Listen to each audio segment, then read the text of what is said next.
Meadows and Makers podcast. With jacked up and making stuff. Peace.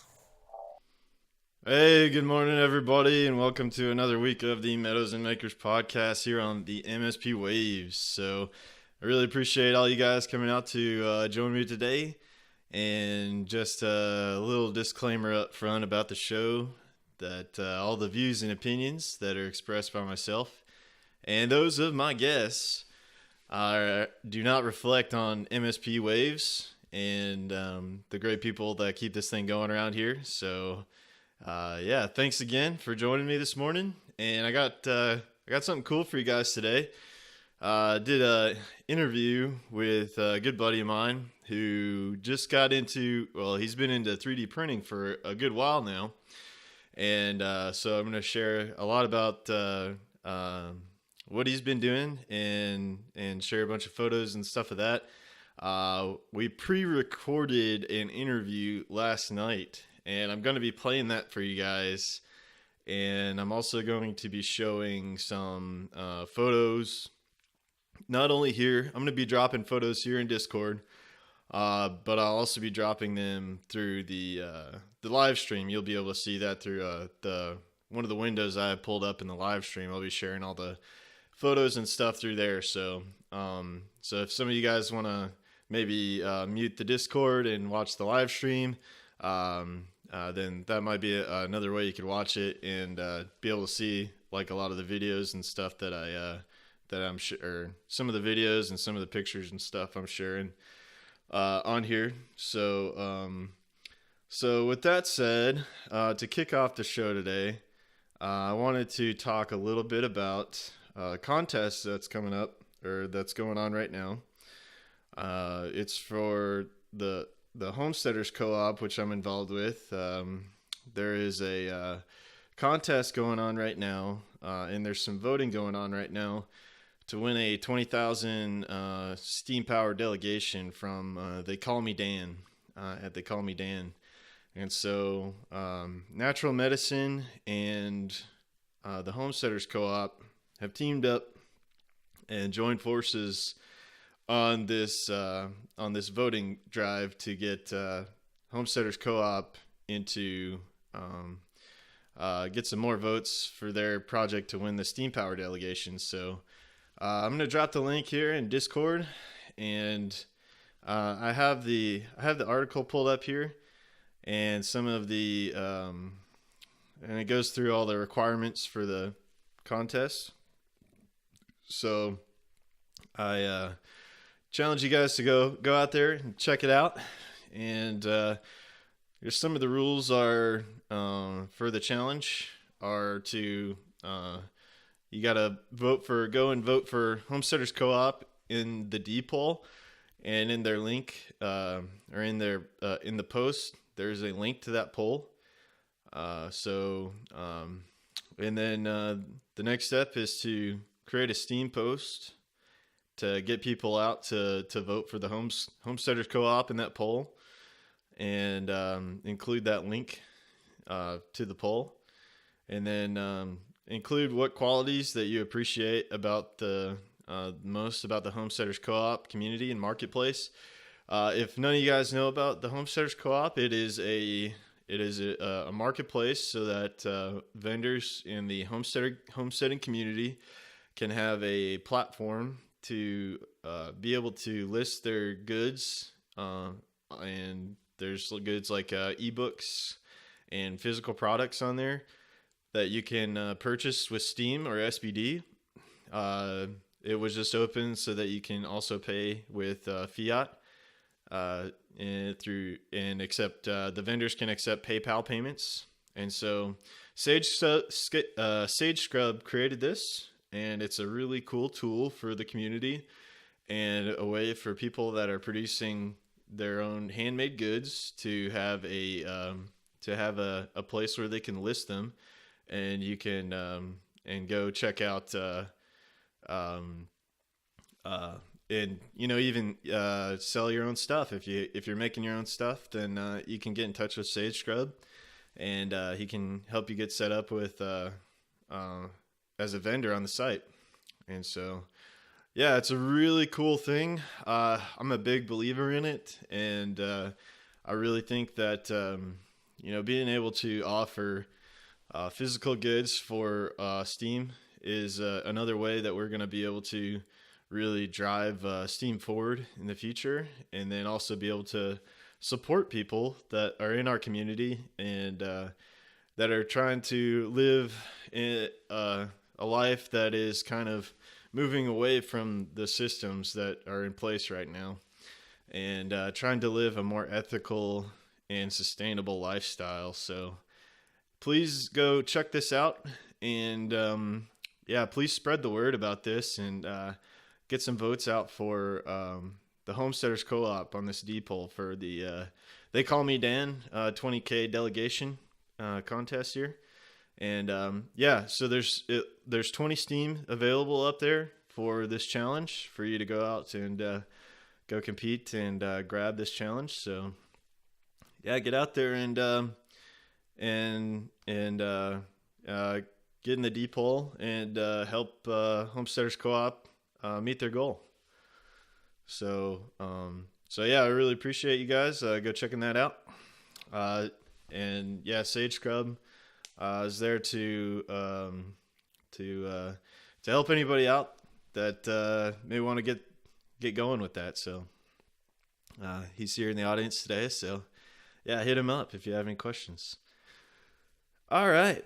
So like I said, I interviewed my buddy last night, and so I have that recording for you guys. And then I also have some of the photos and stuff that we were talking about. So I'm gonna be playing the recording, and then I'll be dropping photos along and showing photos along the way as we go through this stuff. So yeah, I hope you guys enjoy this, and I'll be here. I'll be here in the chat. I'll be playing the recording and dropping the photos and doing all that stuff. But just let me know if there's any problems with you guys hearing this, and I'll work from there. But I'm gonna go ahead and kick it on, and hope you guys enjoy. All right, hey everybody! I got a special treat for you today. I got a good buddy of mine coming on. He's been a good buddy of mine for a little while, and he's kind of a jack of all trades, does a little bit of everything, and one of the things he's gotten really into is 3D printing. So that's what I'm going to bring to you guys today, and we're going to talk a little bit about it. So hey Robert, how's it going, man? It's going good. Cool. So you want to how'd you get it started in this 3D printing stuff, man? Like, what gave you the inspiration to get started in this? And if you want to share a little bit about yourself and what's your background and Yeah, so I'm an electrical engineer, graduated from the University of Alabama. So I would say the reason I got into 3D printing would be engineering. It's just kind of the way my brain works. Yeah. And honestly, one morning I woke up and I had an email that had a deal on a printer. And I think I bought the thing before 6:30 in the morning, and next thing you know, I got a printer at my house and I had no idea what I was going to do with it. But the internet makes it easy to come up with ideas to use your printer. Right. Now, so what made you select and what type of 3D printer did you get? So my first one was a Monoprice Maker Select Plus. Okay. The reason being, it just seemed to be a pretty popular platform that had a large following online, which is I'd say if you're gonna buy a 3D printer, you want to buy one that has a decent following or group online, because if you're not familiar with troubleshooting, you're either gonna learn how to troubleshoot or you'll be letting your printer collect dust. Okay, yeah. So we kind of got started 3D printing around the same time. I chose the totally DIY route, and and so I built the RepRap Prusa i3, and it took me quite a while to build it. And I think you were like already printed several things by the time I got mine finished or something like that. Right, so we basically had the same style printer. Yeah. You had to assemble yours, Yeah. but mine more or less was assembled aside from, we'll say, 10 screws and connecting a power supply. Okay, yeah. And they're about the same price, right? Yeah, they were about the same price. At the time, it was, you never knew what you were going to get, but Right. I looked out a little bit on what I got, and Right. if Yeah. I had to do it again, I'd buy that printer again. Yeah, so would that be something you would suggest for people getting started that want to do 3D printing? Is that better? Yeah, it's still a good printer, but now I'd say the most popular version, if you're trying to get started, is it's a new model called the Ender Pro. I just talked to somebody about that one. They're pretty cheap, aren't they? They're like $200. Yeah, you can get them for $200, and I think the Pro version might be a little bit more, and it might be worth it to get that. But that seems to be the most popular entry level printer at this time. Okay. It's really comparable to what I started with. It's just they've gotten a lot cheaper. Okay. Yeah, I'm fascinated on how much and how fast they're getting cheaper. I think I bought mine for like, as a kit, I think I bought it for like $320. Yeah, that was about the same. Yeah. And so a $200 printer that can print quality prints is pretty cool. So, yeah, we're looking at some of your photos here. And so if you want to talk about this first one here? It's, yeah. So that print is typically when you buy a printer, it'll come with a little SD card with a few files on it so that they can show you that their printer works. Okay. And so basically you plug your printer in, you load the filament up, and you click a button and it prints. Oh, really? That's how the monoprice one works? Right. So one of the first models it came out with was a little sofa chair. Oh, okay. You click the button and it printed out great. Wow. And so it just shows you Right out of the box. Yes, that it works. Yeah. Because a lot of people struggle when they have to start using their own software, slicing up a 3D file. Yeah. And then going through and putting all their settings in, right? Picking the temperature and how There's a lot hot of the heated settings. bed. So when you're printing that, all that stuff's already set. Yeah. And it's kind of showing the user that the printer works. Yeah. So when your first print doesn't work, well, maybe it was you.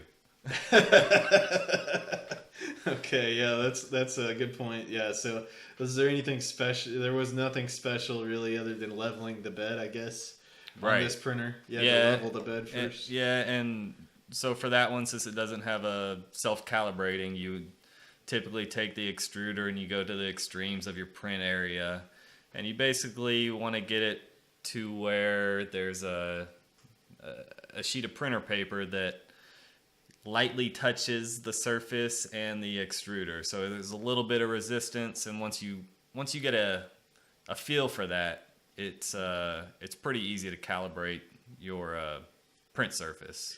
Now, when you put the paper in, what are you feeling for? You're just feeling for a slight resistance, and it's just, well, what kind of sheet of paper can you use? Can you use like a thicker piece of printer paper, or just like a regular old printer paper? So most of the time, I would just use your standard 8.5 by 11 printer paper. All right. And it'll vary a little bit based on the plastic you're printing with. So if you're printing with a PLA likes to be smushed more so than laid down. So Okay. smushed meaning the extruder's kind of pushing that material into the print bed. Whereas if you're printing with PETG, Okay. PETG likes to be laid down. So it would actually prefer to have a little bit larger gap Okay. than the PLA. But realistically, they're both, it's so close that you'll be fine either With either way. material, if you started with either material. Right. And so I usually print on glass because it's a nice smooth surface, and I apply some Aquanet hairspray. That seems to give it the tackiness to where the Okay. plastic will adhere to the glass. Yeah. So getting that first layer down is one of the most important parts of your print. If you can't get the first layer to stick, well, the second layer ain't going to stick. And next thing you know, you're going to be cleaning plastic off your extruder for a long time. So you might as well just stop your print and get something started over again if that first layer doesn't adhere well. Right. And a lot of that has to do with what the material you're printing and how level your bed is. Because if your bed's not level, well, it's going to print good in one area, but then when it goes to the other, progressively gets worse. Right. It'll gradually just turn into a cluster. Yes. All right. So this next photo we're looking at here, what do we got going on here? You made yourself a little tool holder for the machine? Yeah. So most printers, if you can go to a website like Thingiverse, or there's other My Mini Factory. There's different websites that people have uploaded models of, I'd say, upgrades to your printer. Nice little things that make it convenient. So this was one where somebody had made a holder for your scraper to get the piece off the print bed and keep your Allen wrenches, because those are basically what the whole printer was assembled with. Yeah. But there's little tools that you can keep there close to it, because you're going to frequently be using those. Yeah, so what's this one right here? It's to scrape the piece off the glass, I guess? Right. So when you print something, typically when it finishes, it's still going to stick to the bed, and you might not... To pry it off, I felt the easiest way is just to hit it with that scraper down low. All right. Trying not to put any gashes in your print or to damage to your print area, your glass or your build tack or PEI, whatever you're printing onto. Now, do you wait for the piece to cool down? Do you wait for the bed to cool down to do that? So the best practice would be to wait until it cools down. But sometimes you can't wait. Sometimes, like when you first get your printer, you're going to want to take it off immediately. Just know that it's going to be much more difficult to do it at that point. But if you wait a little bit, it'll come off much easier. Some of the new printers, I don't know if the Ender does it, but they're switching to a magnetic type of removable print surface. So basically, when you're done, you just take the print surface off, and it's a flexible pad. So you take it off, you flex it, and your piece pops off. Oh, cool. I mean, to me, it's a little bit of a gimmick, but if you need to get that piece off real quick, then it works. But like I said, I print on glass, and I wait for it to cool down, pop it off. And when I say wait, I mean it's all of 10 minutes. You're not waiting an hour. Right. And most of the time, I print something off and have a beer. Well, some people are hesitant to leave a print unattended. Yeah. A lot of people say you need to sit there and babysit monitor it. the print. Well, most people don't do that. They're lying. Yeah. Nobody has time to sit around and watch a 10-hour print. Yeah. So most of the time I print something, I go to work, and then I come home and it's done. Yeah. And I take it off. I've never had any electrical issues or fear of fire. Yeah. Or screwing up the print head or something like that. Right. I've been fairly lucky. So when I kick off a print, I watch the first couple layers. If it's going good, typically it finishes well. Yeah, so you have a unique way of watching your prints that you have a camera set up to this thing, right? Yeah, so this video is actually on my Maker Select Plus. I added a Raspberry Pi running Octopi or Octoprint that does most of the controls. It gives you the ability to add a camera to it that you can set it up to access it remotely, or so you can watch this thing at work or something. Right. So I could pull it up at work just to see the progress, or I can also set it up to take a picture every X amount of seconds, and it'll stitch it together and make a time lapse for you. So I didn't have to do anything to this. Cool. It spits it out post-processed, all complete based on the parameters I set. Wow. And so a time lapse, it's really cool at first, but after you've done 100 prints, you're like, why do I have all these time lapses? And I got to that point, and then finally I had a failure. And the nice thing on the failure was, yeah, you can look at the time lapse and you say, oh, I failed at this point, and you see what happened. Yeah. So in my instance, one of the supports had fell. Yeah. And so the printer started printing in air, and then when that didn't work, it knocked over another piece, and it was like a domino effect. Yeah, just a huge plastic mess. So it can be a good troubleshooting tool. Yeah. But at some point, you'll get your settings right, and you're not necessarily concerned with that. Yeah. Yeah. Well, that's really cool. Yeah, so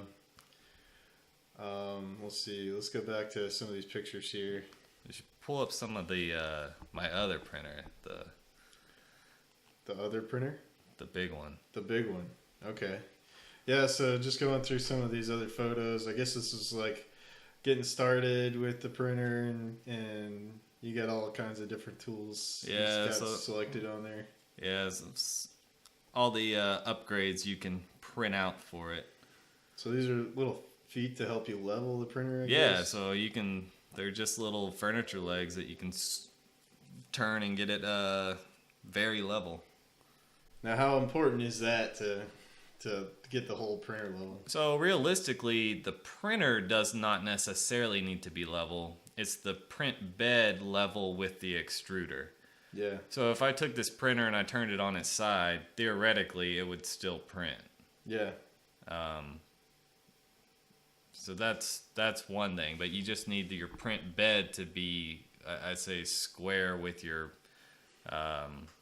extruder, your X and Y axis. Okay. Okay. So the print bed on this thing, it's all aluminum then, huh? Yeah, I can't remember what I upgraded. So that last picture was I upgraded the, I guess that's the Y axis, the plate, because the one that came with it was a little flimsy. Yeah. It was a thinner material. Yeah, was it like a plastic or something? It was metal. It was just very thin. Okay. And so I ordered an upgraded sheet of metal that was probably 3 times the thickness, and it gave you a little more rigidity. Yeah. Did you see that gave you better prints after doing that? I think it did. I think it helped with the keeping it level, because on this printer, to level the bed, you have 4, I'll say, set screws with little springs around the corner. Yeah. And those were tied to that plate. Yep. And so if you tighten them too much, that plate actually Flexes. flexed. Yeah. And if it flexed, well, then you're not, you Perfectly tightening level. it down, it is affecting the other Levels. axis, right? Yeah. So when you had that a thicker Rigid plate. plate, you were able to, I'd say, more precisely level your bed. Okay. And so like now when I level it, I mean, I might level it once a month if I print pretty actively. Okay. It Wow. maintains it. Yeah. It's amazing how consistent that printer is, even without me calibrating it every time. Yeah. Yeah. Yeah. This is like going to be an advertisement for the monoprice printer. Yeah. Okay, cool. So you started printing all kinds of stuff. It Yeah, looks so like. you can see I switched to glass. I added LEDs so it's lit up. Yeah. Yeah. Now, was this when you hooked up your camera too? Yeah, probably. There's a little Reddit guy. Yeah. Yeah. So this looks like a bit of CAD work that you've done. Yeah, so this is, I was downloading other people's designs, and a lot of people, they'll put their name on it, and I don't know, I didn't want to print out something that had somebody else's name on it staring at me on my printer. Yeah. And so I was like, I wonder how hard it is to manipulate that. And I Yeah. just took somebody's design and, worked with extruding and my CAD work in Fusion 360. And I took their name off, and I was like, well, I'll put my name in it, you know, just to personalize that. And it's a picture of the spool holder. Okay. So I put my name on the end of it. Yeah. just to personalize it. Yeah.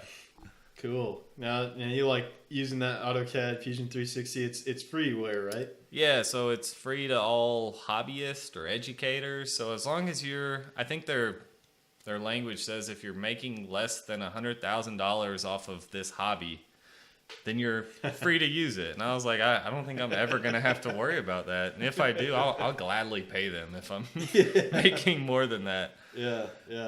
Cool. So It's a CAD-based software. I had no experience in it, but there's plenty of videos and tutorials. Yeah. If you've used CAD-based software, I'm Should sure be you'll able to pick it up pretty quick. You'll jump right in. Yeah, I used it actually after you talked about it, and it's pretty intuitive. It's if you've used it, just like Robert was saying, if you used any kind of CAD software in the past, pretty easy to pick up. So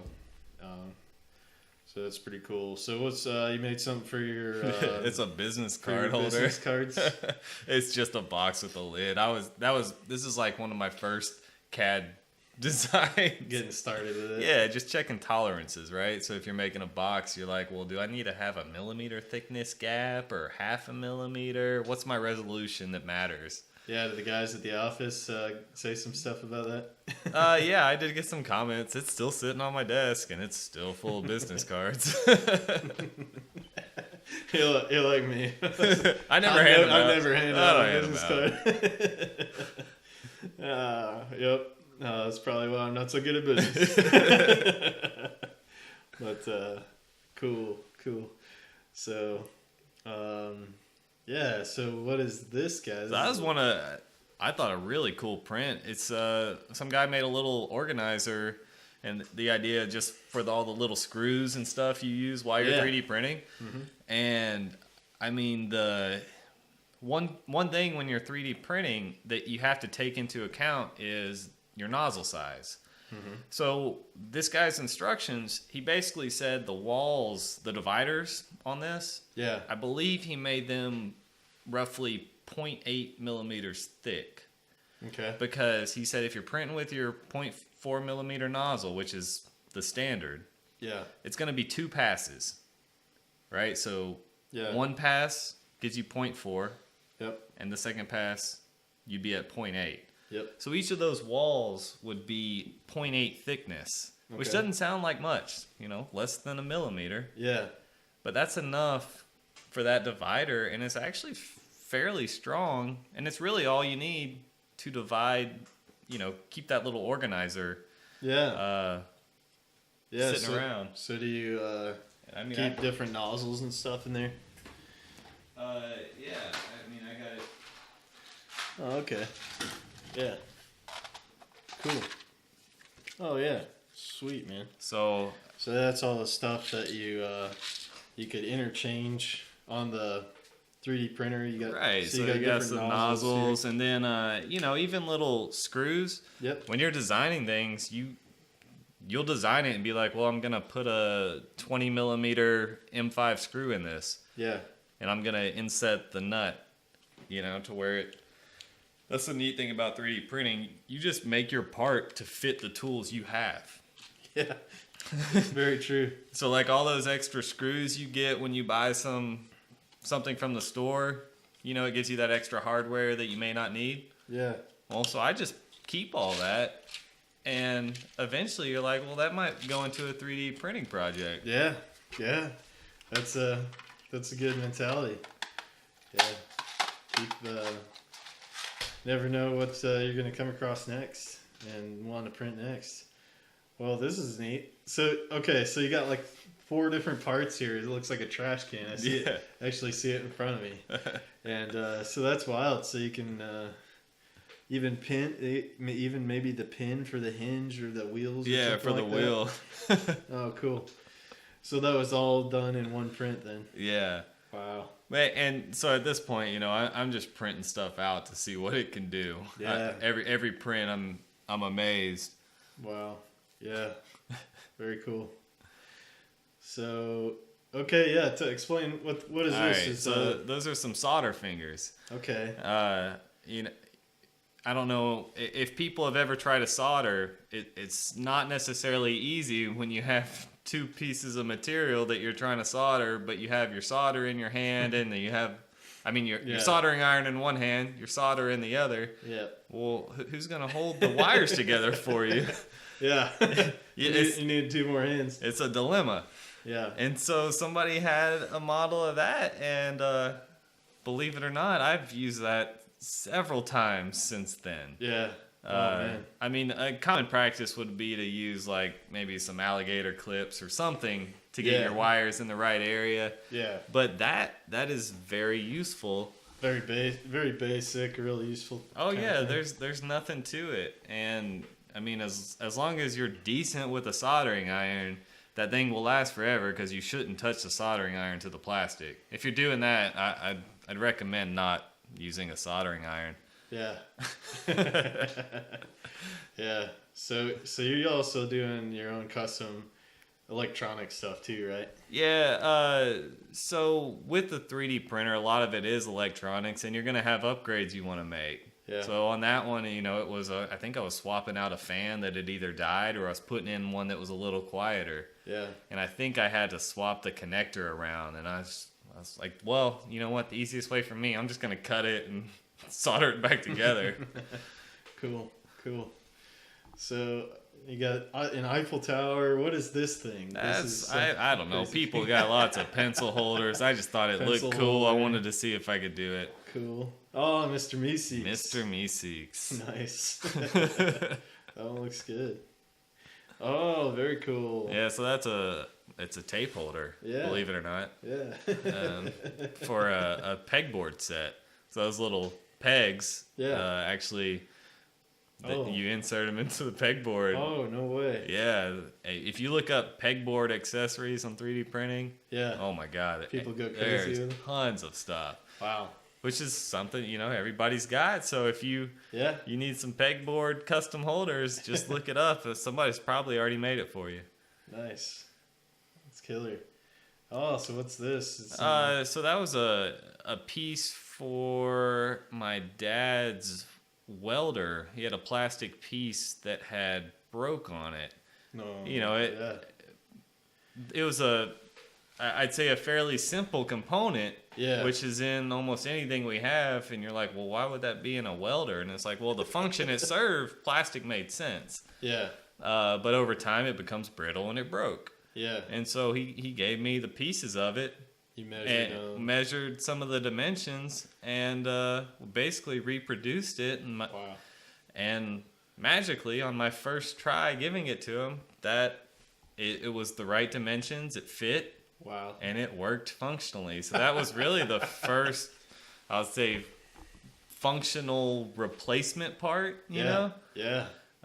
Something that I don't think he could have gone out and bought, because it was a Harbor Freight welder. Yeah. And you know how trying to find those parts are. Yeah, they're very difficult. Yeah. Yeah. You might as well just buy another one. Yeah.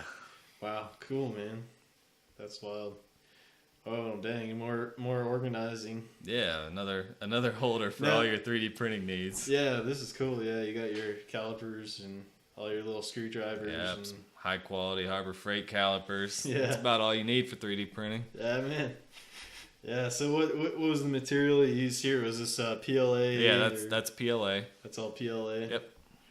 So you started off using PLA mostly? Yeah, because it's I would say it's the easiest material to start with.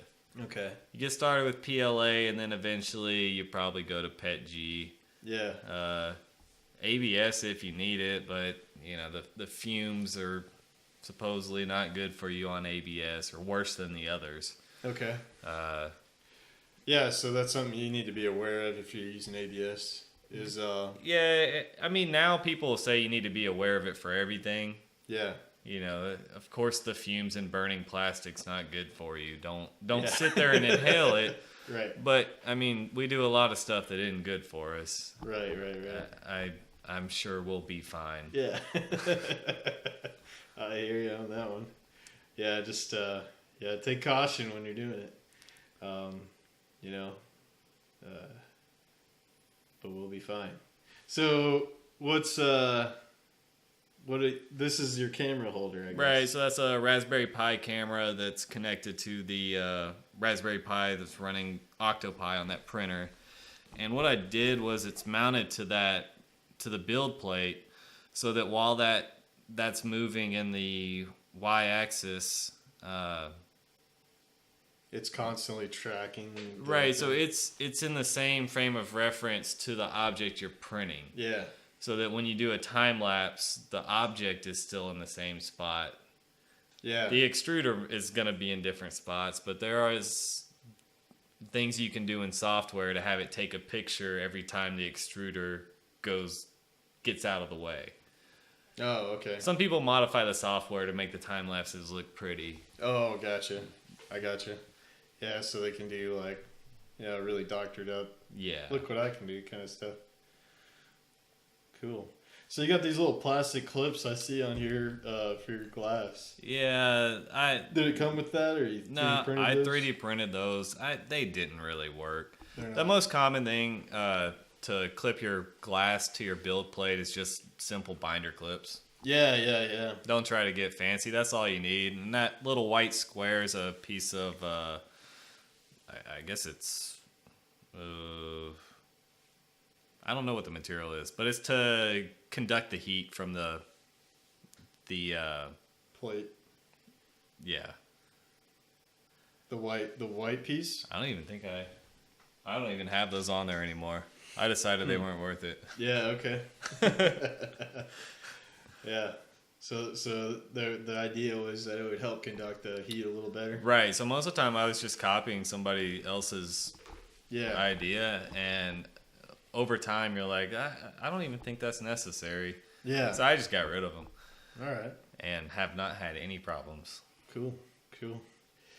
So little animal figurines.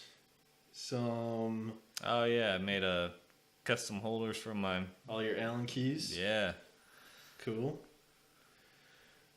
This was more. That's the pegboard holders for them. Oh, okay. So I designed those, and they turned out pretty good. Oh, okay. Cool. These are all custom, your own designs. Yeah. Now, did you throw those up on Thingiverse when you Yeah, designed them? those ones actually are on Thingiverse. Cool. And it's pretty cool when you put something on there. I mean, the whole point is to share with files the, and nobody's designs. really trying to make money off of it. It's really just to help everyone out. Yeah. So to me, it was just cool to see people downloading it, and that means that somewhere on somebody's pegboard they're using my holder that I made, and Yeah. to me that's pretty cool. That is cool. Yeah. That's neat. Yeah. I think that's where a lot of stuff might be going to, as well as like this home kind of small scale manufacturing. Yeah. Well, I mean, it's like, up in the space station, they got 3D printer or whatever, Yeah. You can just be like, well, I need this tool. Right. Make it. Yeah. Or this little piece. Right. I mean, they don't have Amazon Prime up there. Yeah, they ain't shipping no lathes up there anytime soon. Well, it's like millions of dollars to send little things up there. So this is more printing with the monoprice. Now, what the heck is this thing here? Oh, that was okay. I wanted a holder for I played disc golf. Yeah. So I needed a place to put my retired or my disc that I felt like I wanted to put up and display. Okay. So it's a nice little holder Yeah. to show them off. Yeah, wicked cool. Wicked cool, man. Yeah. So, I played disc golf with Robert, and one of the epic moments that I remember, we were playing locally, and there was a challenge to throw a tiny disc into a hole from I can't remember how far It's it was. probably about 200 feet. It wasn't crazy far. The dude sinks it and wins the prize, and it's like a cool cutout. It's like a metal cutout. Yeah, thing. plasma cut. But it was like the most epic. Like 50 people sitting there watching. Yeah. So he's pretty good at disc golf. So this is all your own custom design? Yeah, so that's it in Fusion 360. Nice. Okay, cool. So you had the idea for this, which was something they'll put on your disc golf bag, right? Right. So I had this JBL flip speaker, and I wanted a holder for it for disc golf on my cart. And what I did there, it's basically I was like, well, I don't need to print out the whole thing. I can print out a portion of it, right, to see if I get the right diameter for this speaker. Yeah. And so I printed out a portion of it to check, kind of like a prototype. Yeah. And this was my first design. Basically, I was like, well, I need it to have holes in it so that the sound can get out. Yeah. And I wanted it to be modular. That way I could potentially add different designs. Yeah. And so one piece, you slide that onto the pole, and then the other piece is where you insert the speaker. Nice. So all the disc golfers have like a little cart thing, right? And it's got like a pole on it. And so this would fit on any of those carts. Yeah. Cool. So have you got a lot of guys like asking you about those when you're out disc golfing? Yeah, so most of the people I play with in my group, they have their holders on it, and the nice thing about it is if somebody needs a certain holder, I just say, well, tell me the diameter you want. Yeah. And I'll print it out. And cool. So I've made some larger ones. Probably like 90 millimeters in diameter, and then so you put the big gulps in. Yeah, and then this, I eventually found out that size for that JBL speaker just happens to be the exact dimensions of a beer can. Nice. Believe it or not, it was meant to be. Yeah. So you can have one or two while you're out on the disc golf course. Yeah. Nice. Yeah, it's always a good time having a brew and hanging out, throwing some discs. Cool. Yeah, man, this is so you started playing with the design a little bit, it looks like. So these are talk about these a little bit. Like what are these for? So these are called benchies. Okay. And the idea behind it is when you're printing, you have so many variables to troubleshoot, you need to start somewhere. Yeah. And if you use the same model over and over, you can kind of start to understand what settings you need to tweak and when you need to tweak them, whether it be your temperature, your cooling, how fast you're printing. There's so many things you got to look at. And what this benchy does is it kind of stresses all these settings in one print. So there's every little thing on this benchy you can associate with a setting. Yeah. And I'd say there's a good following on the 3D printing subreddit that you can basically take some good high quality images of your benchy, upload it if you're not sure what you need to do, right? And people will help you out and say, it looks like you're printing too hot, maybe too fast, or what does your cooling setup look like? But it makes the community, it gives them a starting point on how they can help you or what you need to do. Okay. So that's your benchmark. Okay. So in this picture, it shows like 3 different colors. Are those different types of material, or are they all the same? Yeah. So the blue and the black are both PLA. Okay. They might be different brands of PLA. Yeah. The green, I know that is a PET G. That's a eSun PET G, which I've ordered probably, 5 spools of that color. It just keeps working for me. That's just that color. Yeah, and that brand of PET G. eSun? Yeah, I think it's a good quality brand that you're not paying way too much for. Because you can pay a lot for 3D printing material. Yeah. But if you can find a good cheap brand that's consistent. Yeah. And it serves your need. I don't see any reason to pay for the expensive stuff. Yeah, exactly. So,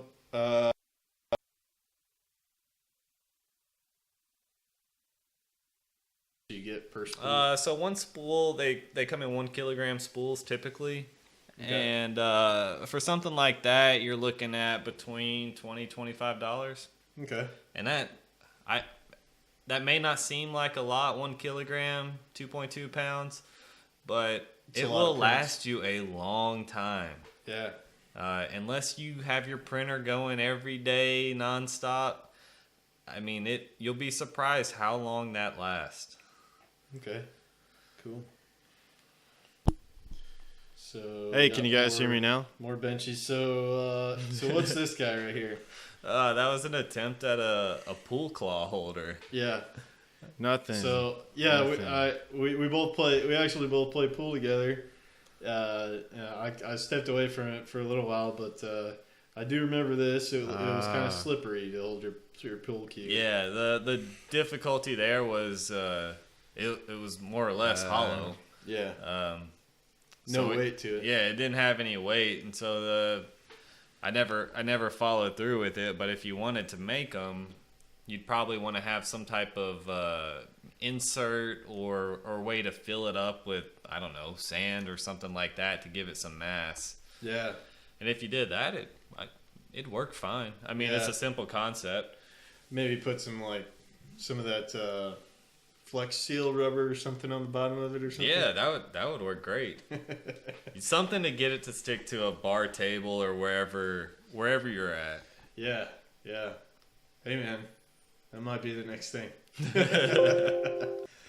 What is this? Like a little carabiner? Yeah, carabiner. It's rated, to climb Mount Everest. So strong. So strong. Or 10 pounds. I don't know. It was one of the two. Yeah. Cool. So you use that like as a keychain or something like that for a little bit? Yeah, it's more just for show. It was kind of cool because it showed off a little bit of springiness between. So if you opened it up, it would spring back closed. Oh, yeah. And that's, once again, just another model on Thingiverse. You can find a ton of carabiners. So was this all one print? No. Was So this two separate prints? I printed it all at once, but they're two different pieces. The little clip that closes is the second piece. Okay. Cool. All right. So There this we is go. this is you with the bag out and about. There's the disc golf cart, and it's You got got 4 of them on there. various holders. You got a couple beers, some water, and a speaker. Yeah. Wicked, man. Wicked. So what? So this looks like That was a fin of some kind. a fin. So the idea to make a type of rudder for rowing. Okay. Never got to Test troubleshoot it and see if it actually worked, but Yeah. I don't see any reason why it wouldn't. Yeah. It may not last as long as your standard rudder, Yeah. just because of the exposure to water. Right. But I had read several things on the forums where people. One guy, he made a more or less a fin like that for his skis. Not water skis, but snow skis. Oh wow. And I was like, that's got to be more rough on it than the water. Oh, Because, I mean, you're skiing through ice sometimes, or Yeah. that packed snow, we know it isn't soft. Yeah. Yeah, man. Yeah, that's another thing. Yeah, you're really big into skiing, right? Yeah. Yeah. Well, missed out the past year, but Yeah. eventually Yeah. get back out there. Yeah, we used to. We've been buddies for a while, and we usually go up to this one place in West Virginia, Snowshoe, West Virginia, and do some snowboarding and skiing. And yeah, myself, I've been out of the game for a little bit too. So I just got the notification the other day when me and Bob went. Oh yeah. Yeah, that was like 3 years ago. Oh wow. You remember when we went up there and we were all snoring in one room? Yeah. Yeah, I slept on the floor one night. We all had a night on the floor. We all took turns sleeping on the floor. Yeah, that was good times. I think I got real sick one of the days. Yeah. Yeah. Yeah. You survived though. Yeah. Oh yeah. Yeah. Enough whiskey to cure everything. Mm-hmm. So here's one of the skulls that you printed out in that little time lapse. It looks like. Yeah, so that's just a smaller version than the time lapse. But those prints, I don't know, that to me they just look really cool. Yeah, they are really cool. And yeah. they're pretty strong too. Like you take that thing and you try to squeeze it. Yeah. I mean, you'll feel how strong that plastic is. It's amazing. Now you were giving these away, right? You gave one to one of our friends as a present. Yeah. One that took like 30 something hours to print. Wow. Oh, this is cool. It was like Donnie Darko bunny or something. Yeah, so it's kind of the same design. They call it like Varani or something. Yeah. I don't know how to say it, but wow. Yeah, that one's pretty wild. So, cool. So you started customizing some of these. yeah. things, So I that's see. like an example how you could take something and you could basically put a name on it. Put a logo in it. Or Yeah, something. and you know, a lot of people are like they want to mass produce something, so you take a mold of something, you send it to China or wherever they mass produce, you know, injection plastic. Oh, but, okay. But it's like that's not 3D printing. To me, is more the custom side of it. Yeah. So if I was printing something for you, I'd be like, Greg, what do you want it to say? What do Right. you want to do to make it custom? Yeah. And it's real simple for me to extrude away some words or even an image into something Yeah. and make it yours, Right. right? Yeah. And to me, that's the cool part about it. Oh yeah. I totally agree. Yeah. It'd be cool to get one of those like the Tinker Tribe with the logo in there. That'd be Right. So that'd be very easy to put into it. cool. Yeah. Dig it. Oh wow. Yeah. So a yeah, bunch of there's different better images. examples. Like I'll put a disc golf basket and another logo on it. You know. Yeah. Yeah. So there's a Steamians. There's a whole group on Steamit that's a disc golf group. That, Oh, yeah? yeah. So they would dig this kind of stuff, man, for sure. Yeah. Cool. I even got the local brewery in there. Yeah. Wicked. So There's the big skull. do you have any plans in the future? Maybe like taking orders to customize these things for people. I've done a few with our local disc golf group. Okay. And honestly, not even trying. People just Just- coming up saying, "How much Whoa. can I pay you to make one of those for Yeah. me?" Oh, cool. So I'm sure if I put a little bit of effort into it, Yeah. you know, more people would want them. Yeah. Cool. So this was epic. How long did this print take? I think that took a little over 30 hours to print. It was my Wow. longest print to date, Wow. and well, it turned out great. Yeah. Yeah. Yeah. This is the big skull that we saw the time lapse of earlier. Wow. These are good photos too. What's this guy? I forget what that's It's called. from some kind of anime or something, right? Yeah, that's what it was. Yeah. Oh, cool. Oh, so that's a Wait. glow in the dark plastic. No way. Yeah. So some of the plastics glow in the dark, but if you do use glow in the dark plastic, you just have to be aware it eats away the nozzle. Whatever the material is that causes it to glow in the dark, it's extremely abrasive. Oh. So that 0.4 millimeter nozzle Oh. will turn into a 0.5 millimeter and then a 0.6, and next thing you know, it's just a big gaping hole. Oh. Dang. Huh. Oh, I wonder what that. I wonder if it's iridium. No, that's something different. Sorry. That's interesting. Yeah, So- and it's consistent because I've done it with different nozzles, and eventually you'll see your prints become they'll become very stringy. You Yeah. see lots of little hairs; they look like hairs, Yeah. and you're like, why is this happening? And you'll sit there in trouble. I've wasted a lot of time troubleshooting it, and then I realized maybe I should just swap the nozzle and then put a new nozzle on, and it's back to normal. I'm like, oh, that was because I printed 3 prints with this glow in the dark filament. Tritium, that's what I'm thinking of. I think that's stuff that they put in the glow in the dark sights for guns and stuff like that. Oh yeah. Yeah, it's like a crystal kind of thing or something. So maybe that's it. Whoa. Yeah, I mean it glows very well. Wow. That is bright. How long does it keep the glow? It does it for a while. I don't know how long, but I know I've walked out into my living room and seen them still lit up in the middle of the night. Crazy, man. So it's surprising how well whatever that element is, what it does. Yeah.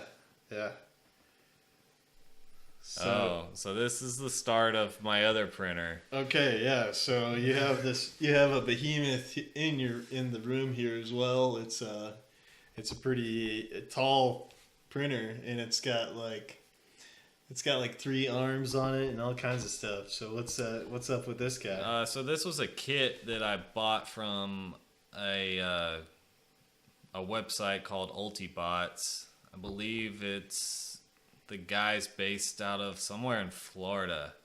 And basically he was sourcing all the parts, and he had a design for this printer that they got a good following because it was a good design, and he sent out quality parts. Last time I checked, you couldn't order this printer anymore. Okay. But this is what you get. You get 1,000+ parts, and you get to see how good you are at assembling something. Figuring out how to assemble things. Yeah, and when I got this printer, it was the newer version, so it didn't have the instructions yet. So you were kind of winging it. There was an older version that had some of the steps, but it added to the complexity a little bit. Oh, geez. So there was no guide on how to put this all together. You just kind of had to figure it out. Yeah, more or less. The guide was there, but it was not 100% accurate. So at times you'd get stuck. Yeah. You'd sit there for a couple hours just staring at it like, why? How am I supposed to put this together? And you just needed to step away, maybe, ask someone in the group, say, hey, I'm lost. Totally lost. And somebody'd help you through it. Cool. So did you have to do the control board and everything like that as well? Like put all the stepper drivers things in there and all that stuff? I had to install some drivers, but the control board is a Duet Wi-Fi, I believe is what it's called. It's a pretty popular control board. So that was all pre-assembled? It was assembled. You just needed to go in and make sure that you had the most up-to-date firmware, that it was so that it could communicate when you try to connect it to your computer and all this stuff. Okay. But like most of the stuff was more so the mechanical assembly of everything. So these are the sliders that go up and down all the I guess the frame, yeah. So this works by the arms move the extrusion head in space. It's got like 3 arms, and then the tracks go up and down to move that print head in space, right? Yeah. It's called a Delta style printer. If you look up Delta style, that will you'll see the difference as opposed to an XY Cartesian type printer. Now, do you think what are your thoughts about this type of printer over the other type? Like, what is it? What are the advantages of it that you see? I think the main advantage is that it's able to print faster in theory. Yeah. As long as you're able to. Most of the time, your limiting factor is going to be how quickly you can heat the material, right? Okay. Because you have to heat this material up enough to make it melt, to become in the liquid state, to lay it down. So a lot of times that's your limiting factor. Yeah. But if you said those were equal and you could melt it faster than you could move, then your limiting factor would be your movement. And the benefit to a Delta style is that the extruder is lightweight. There's not much mass there to move it around. Yeah. So it can move that around quicker with less vibrations. Okay. So it doesn't affect your quality as much. Okay. So if I try to print at the same speed on the monoprice one, yeah, I might see a little more ringing. The quality would drop. it'd still be able to do it, Yeah. but it may just not look as good. Okay. And it'd likely be slower because it's you can set your speed to 100 millimeters per second, but you're limited by your acceleration. Yeah. So it does not instantaneously go to that speed, right? Yeah. It's got to accelerate to that speed. Yeah. And if you're going in a straight line for 2 millimeters, well, you know what? It never is going to get to that speed. Right. Right? So if you think about that over and over and over, and eventually it's going to be significantly farther behind a printer that could accelerate much faster. Okay. Gotcha.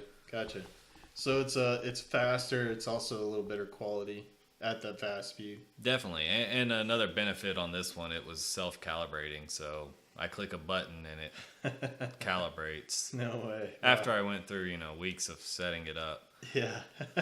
So it's all built. It looks like the frame is like the 80-20 aluminum. Yeah, it's, those extrusions.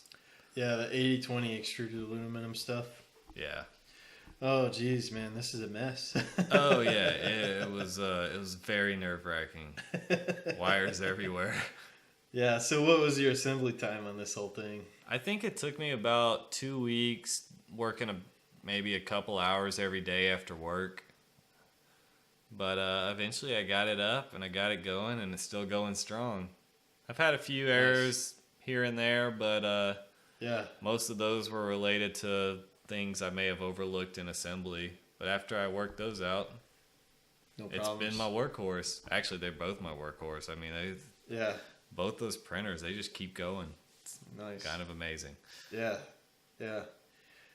So this is printing out one of your Yeah, benchies. so some examples of the benchy coming out. First prints on this thing. There's Rick. Nice. He's got some support material. Yeah. Okay. So how easy is that to get off of the...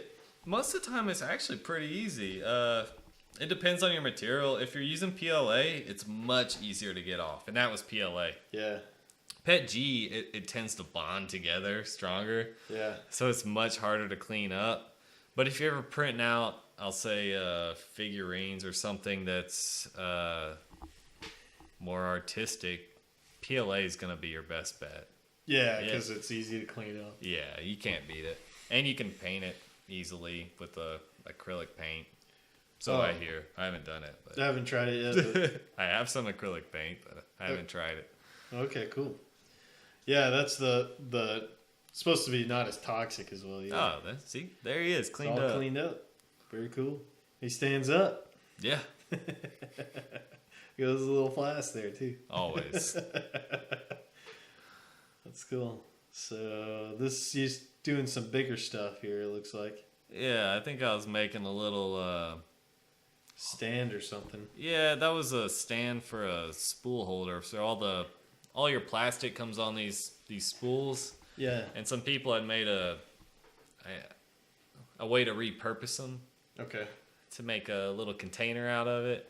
And so that was like the base that it would set on, and then that little circle, basically it would spin.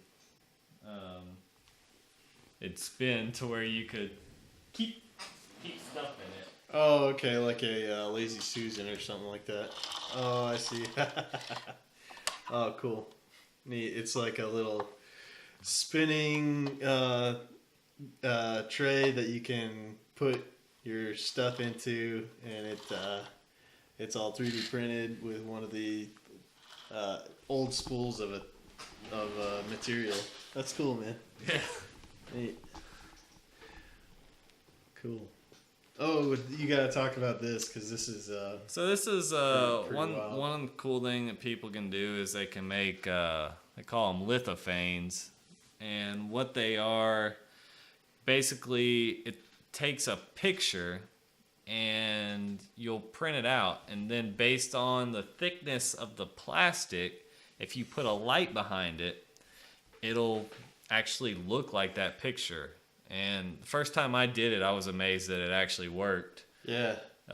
So what I did was I actually I just made a box and then I made little slots where I could slide these pictures in. Yeah. I wired up some LEDs. I ordered a micro USB connector. And those were 5-volt LEDs because that's what phone chargers are based off of. So you want to make sure you get a 5-volt, not the 12 volts, probably more common. Okay. They order 5-volt and you solder them together and plug it into basically just like your phone charger. Yeah, you can plug them into a USB to micro USB and it'd light up. Simple as that. I mean, cool. Very easy to make, and it's a nice quick gift to give somebody. Yeah. So how do you translate the photo to the print? There's a software for that, or something? So the software I used, I just found it once again through the Reddit 3D printing link, and I forget what the website is, but it's all web based. Okay. So you just upload your picture, and you say what dimensions you wanted it to be, and you could say if you wanted it to be flat or curved, or there's lots of variables you can change, and you click the button, and next thing you know, it gives you the 3D object, and then you put that into your slicer and slice it up and print it out. Cool. It's actually fairly simple, even though it seems it looks complex. Really complicated. Yeah. Because like, how are you gonna model something that's like, ends up looking like a picture? Right. So that's neat. That's really wild. So what is this guy right here? That's actually that TPU you gave me a while ago. Yeah. So this is TPU's like softer, kind of like a rubber-like material. Basically like most people's phone case, right? Yeah. And that might be a good application for it, is building phone cases. Yeah, I've seen people print it and make one, but I don't know. It's hard to beat $10, $5 phone case you can get nowadays. Yeah. So what's the difference with this material and like did you have to change your settings with it? Surprisingly, the TPU, I had to change the temperature a little bit, but this is one of my first prints with it, and it just printed out great. Wow. The main thing with TPU is that it's a extremely flexible material. Yeah. So if your printer's not set up to handle something like that, it might have difficulties pushing it through the extruder. Yeah. Because if it being so flexible, your gears that are pushing that material through it might just bend and not feed in right. Okay. But I'd already, I guess, made enough changes. I'd switched to an all metal hot end that removed the plastic liner that's in most of the cheaper printers. Okay, so you did have to modify it a little bit. So yeah, I had done all that already, but yeah, most people won't wind up printing with TPU. Yeah. It's more so just a cool thing to say you can do it. Yeah. Eventually I'll find a use for it, and yeah, print more of it. So okay, so what is this stuff? It looks like wood. Yeah, so this is PLA with wood particles suspended in it. Oh, weird. So it prints like PLA, but it has similar feeling to wood. I mean, it's basically got sawdust in it. Yeah. So PLA, you can sand, you can file it down with sandpaper, but you do the same with this. Oh, okay. And I stained it with wood stain, and it winds up looking like wood. Wow. So this is another one of those picture frame kind of deals, it looks like. Right. So I was trying to make one that looked even nicer, to where people could put it on their desk, and that's it lit up. Dude. Wow, that looks really good. That's that picture comes in really, really well. It's amazing the quality that it does. Wow, man. Very cool. That's so sick. So did you get that? You give that to like as a present for somebody? Yeah, so as a Christmas present probably. Oh, very cool, man. Yeah. It's like looks like one of those old like gray like silver tintype photos or something like that. Yeah, and every time I've shown one to someone, they're absolutely amazed, and you have to explain to them what it is too. And Yeah. at that point, their minds just they're gone. You just see their mind get blown right in front of You your said face. 3D printing and you lost them there, and then you try to explain to them what you actually did in that, and it's too much. Dude, did you come from another galaxy? No, I just can follow directions pretty well. Yeah, and so you got more Rick and Morty stuff. It looks like you're on a Rick and Morty kick there. yeah. So they turned out pretty well. I had Yeah. some requests for Christmas presents. Cool. So let's see. You got the camera set up on this guy. I got a camera, some lighting. You got the control screen. Nice. That's the Raspberry Pi. That's it's set up. Actually, that one's just used to. That's how you send the prints to the printer, right? Well, not on this one. This one actually, the Duet Wi-Fi board does all that work for you. Okay. I was really just using that Raspberry camera? Pi for the camera. Okay. That way I could access it from anywhere. Yeah. I went ahead and set it up 'Cause to it, where I like, could have remote access. Links to your Wi-Fi, and you can remote into it. I was and running stuff. some software called Motion iOS. It's just like a security software you can put on a Raspberry Pi. Okay. But I was using it to watch my printer, not for security purposes. Yeah. Okay, so these little cameras are pretty cheap then, huh? Yeah, I think the Raspberry Pi camera cost around $20. Okay. And it works pretty good. It doesn't have autofocus, but on a printer you don't necessarily care about that because you focus it on your object and you're typically printing in that area all the time, so it's not a big concern. Okay. And I like the Raspberry Pi because you can customize it, right? Yeah. I'm using it for that now. You could Before use I it was probably later. using it for something else. You could use it. You could take it on the road with you and use it as a TV thing or something. Basically a media server. They're good because you can. They're like $35 for a thing or something like that. Yeah, and I think they're even getting cheaper now that newer ones are coming out. Oh, very cool. Very cool. They use something called Debian as their operating system or something like that, right? Yeah, it's something like that. But most of the time when I'm using them, I set them up for a specific application, right? Yeah. So whether it be something like that or controlling a printer, Yeah. I have it focus all its processing power on one thing. Gotcha. Yeah, so there's a little gnome guy, and you did fidget spinners. Fidget spinners. Wow. That's so cool. They turn out great. I mean, Yeah, it once looks- again, just seeing if I could do it, and I could. Wow. Very cool. So that's actually This is- a connector to do walnut blasting on a BMW 535 because the carbon buildup on the intake. Uh-huh. So that's connected to a media blaster Okay. to blast walnuts. Yeah, to break up the deposits. And so of one carbon and end stuff. is the right diameter to fit on the cylinder when you No have way. the valve cover off of the engine. Oh, okay. And so it blasts the carbon buildup without damaging it because it's Whoa. using walnuts because it's softer than the, Metal yeah. or the carbon deposits. Well, it takes off the carbon deposits. Yeah. So I printed you had that a out for friend- my dad so he could use it, and it worked wow. great.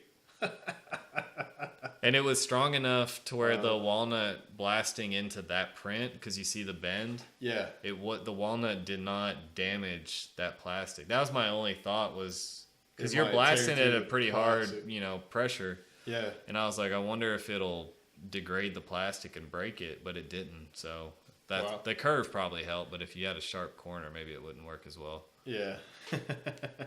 So that was totally custom then. Somebody had made a model for that, believe it or not, on Thingiverse. I found it. I was like, it's a very unique tool to have. Yeah. And somebody modeled it up. Wow. Granted, if you did want to model it, you're really taking two measurements, right? The diameter Yeah. of the cylinder head and Yep. the diameter of your media blaster. The thing you got it made up to. Yeah. Yeah. So really, it's 2 measurements, and then the rest doesn't necessarily matter as much. Yeah. So a lot of that stuff, it's not that complicated, and you can go Right. in and clean it up and make it look better. But functionally, Yep.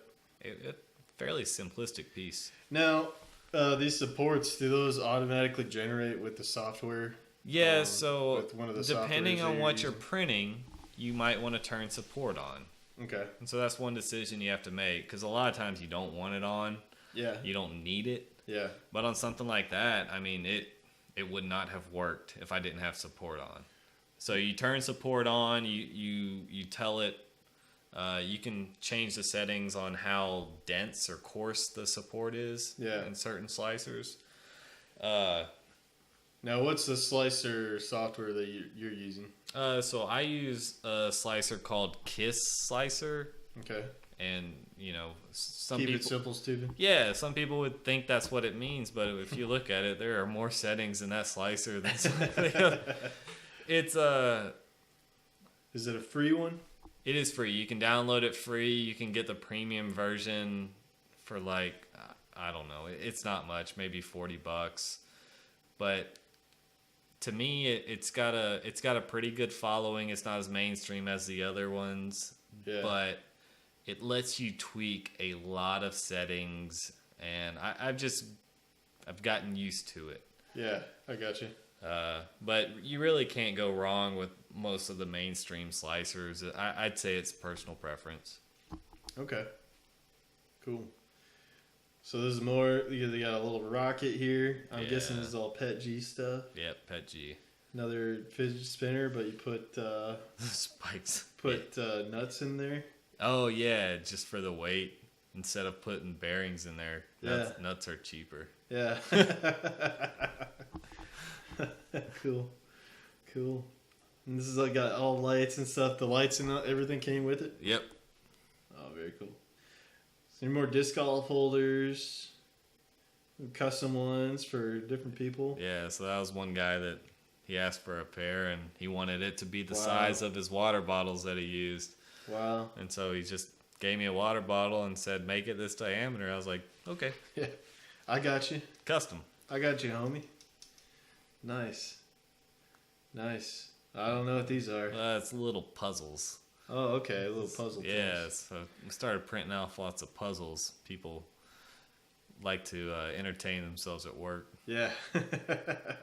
Kind of like the fidget spinner, but something else to keep you entertained or whatever. So that was one thing. I was selling these little puzzles. Like, people wanted them, and they wanted to give me money, for my time. And I was like, well, just give me $5. Yeah. And they were concerned that wasn't enough. And so I was weighing stuff to be like, well, I guess I should make sure that it's not You're actually paying for the material. Yeah, you're at least paying for the material. So you can weigh your print, and it's pretty simple math to know how much it costs. Right. Granted, you probably need to calculate something in for electricity, but Yeah. I was doing fine and not losing money for giving people stuff to play with at work. Yeah. Well, that's cool. Cool. More puzzles. More puzzle type things. This is a print that went bad. Failed print. Yeah. It's Now, like spaghetti. Now, what do you do with? Have you thought about doing like recycling your plastic with like an extruder thing or something? Nah, Like for me, it's not really cost feasible. I don't have that much waste. that? Yeah. So it's just, to me, it's not a great option. I wanted to make some brackets for a speaker, a Bluetooth speaker. For so your I shower. modeled them up real quick and printed them out. I mean, Endless possibilities on stuff. yeah. More puzzles, more things. So this is you getting really into it and printing out a lot of stuff. Right. More puzzles. Very cool, man. Very cool. Oh wow! So this is neat. So this is like a little assembly kit. Yeah, it's kind of like something you could put in a Christmas card. You send it out and you wanted to put a little something extra in it. So Wow. put that in an envelope, and then they can make a little ornament out of it with your Christmas card. That is neat. That is really cool. Nice, because it all folds up really Yeah. well.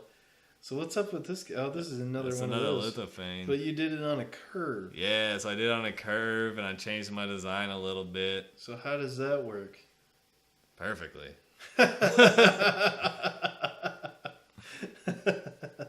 So how do you translate the flat image to the curved piece?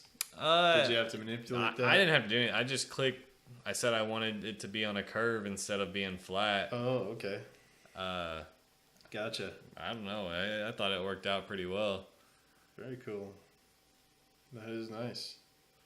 Then I got some dual color stuff where I had to switch plastic. That's not the right orientation though, because obviously that wouldn't work. But you can put a pause in the print and switch the plastic. Oh, okay. And so sometimes it doesn't work out, but other times it'll turn out great. Okay. But that's not the orientation it printed in. So you tell it to go to like certain number of layers and pause. Right, exactly. Okay, and then you'll change your filament out. What if you don't get the filament fed through all the way or something? There's a pause or a hesitation or something. So if you did that, I've had some instances of it. You might have like a little gap when it starts to print, which may matter, but other times, like sometimes it might just be a little gap in one little spot. Yeah, but other times I've fed the plastic in, and then when it went back to start, it was misaligned, so it was like printing, like an inch off to the left of where it should be. Okay. So it just ruined the whole print. Yeah. I don't know. Sometimes it's a little finicky. Yeah, when you pause the print and try to start it again. Yeah. Gotcha. Oh, yeah, this is the ultimate Buddha Rick. Buddha Rick. This is another thing Rick's find. Yeah, if you look up Rick and Morty, or like Buddha, insert other person's name, that there's lots of Buddhas on Thingiverse. Very cool. Very cool. Oh, so what's this? You're 3D printing something for a little drone. Yeah, so for most drones, if you type in your drone name, you can find some accessories you can print out. And so I found a little cover for the camera and the gimbal, and then nice. A little connector to keep my props from going the wrong direction when they're in a case, just to keep them secure. Yeah. Nice little quick prints, Oh yeah, that's cool. This is more of your looked like more of your disc golf, and then that's just a picture of this it is a live printing view? from your view from remote. From the Octoprint. Yeah. So you can control things. Yeah, you actually can control it remotely. Right? I don't know why you'd want to, but you can. Well, if you need to shut it down or something, if something's Yeah. going wrong, I guess. So if you were sitting there staring at your phone the whole time, I feel like you've probably got better things to do. Yeah. So talk to me a little bit about what's the deal with Octoprint software. It's just something that interfaces with Raspberry Pi, right, to control the printer. Right. So to me the main thing is it gives you I'd say a nice clean access point to talk to your printer. Yeah. So if I want to send a print to my printer, I get on my computer. Yeah. And I access Octoprint. I go to the its web address. I send the file over via Wi-Fi. Yeah. And I click print. I don't have to move any SD cards over or anything. I'd say it's pretty seamless once you get it set up. Yeah. You helped me set it up on mine, and it's pretty sweet just to be able to log into it and just I can print from my laptop. I can print from my phone. Yeah. It's once I got everything all set up in my slicing software, you upload the file, and then you just kind of click print, and if everything's all set up, you're ready to go. So it's pretty cool. So Yeah, a lot of these look like they're little, got little videos of prints and stuff like that. Yeah. Yeah. Cool. Cool, man. So,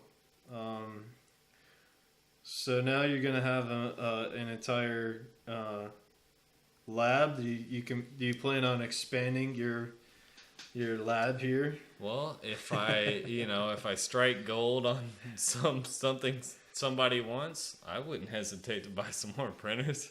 Yeah. Yeah. But hey, at this point, 2 printers, I can put out a lot of material. Yeah. So do you have any way that you have like a social media or anything that people can reach out and kind of find you? Anything that you want to promote in that regard? I don't really have anything like that. I don't know. Mine's all just local word of mouth. Okay.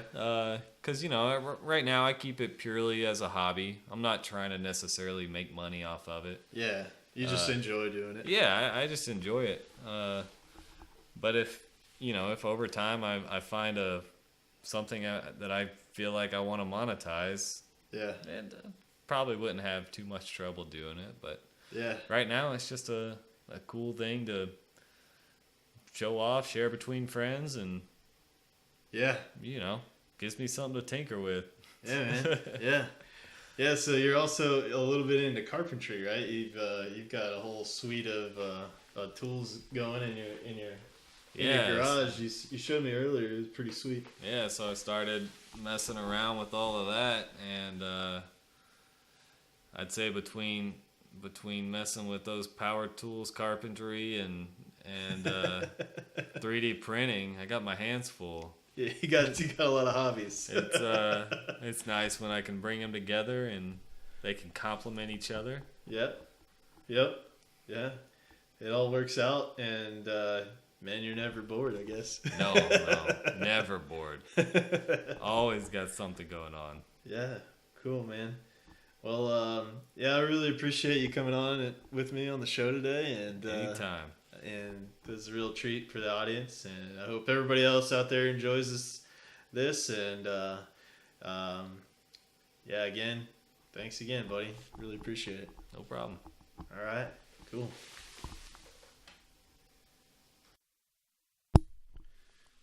All right, so yeah, that was an interview with my buddy Robert Varner. That he does all this 3D printing stuff at his house and has his own little shop set up here, and yeah, he just does it as a hobby, and he's been doing it for quite a little while, and he's got me into it. And it was actually funny.